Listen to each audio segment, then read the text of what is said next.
एक राजा था जिसके यहाँ बेटा पैदा नहीं हो रहा था। उसे किसी ने सलाह दी कि आप ही के राज में किसी छोटे बच्चे की बलि चढ़ा दीजिए, आपके यहाँ बेटा पैदा हो जाएगा।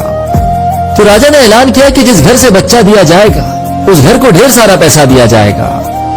एक फैमिली ने सुना तो अपने घर के सबसे छोटे बच्चे को भेज दिया कि हमारे किसी काम का नहीं है, इसे रख लो।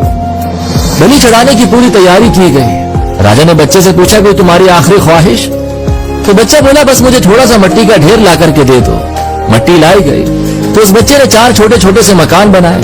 जब मकान बन गए तो उस बच्चे ने 3 मकानों को लात मारकर गिरा दिया, एक को रहने दिया।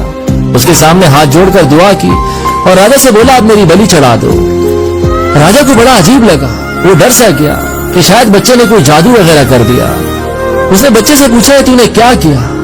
तो बच्चे ने बोला पहला मकान गिराया जो मेरे माँ बाप का था, जिन्होंने मेरा साथ नहीं दिया, मुझे पैसों के लिए बेच दिया। दूसरा मकान रिश्तेदारों का, उन्होंने भी मेरे माँ बाप को नहीं समझाया, मना नहीं किया, उनका भी मकान गिरा दिया।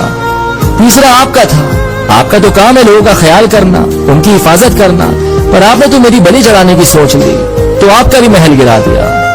चौथा मेरे खुदा का घर है, उनके सामने हाथ जोड़कर कह दिया है कि अब सब तू संभाल लेना। राजा ने सुना तो गहरी सोच में पड़ गया कि कहीं ऐसा ना हो कि बलि देने के बाद भी मेरे यहाँ बेटा पैदा ना हो। तो उसने नम आंखों के साथ रोते हुए उस बच्चे को अपने गले से लगा लिया और उसे अपना ही बेटा तस्लीम कर लिया। कहानी का मैसेज सिर्फ इतना कहता है कि उसके सजदे में झुक जाए, जिसके सजदे में झुकने से कोई आपका बुरा नहीं कर सकता।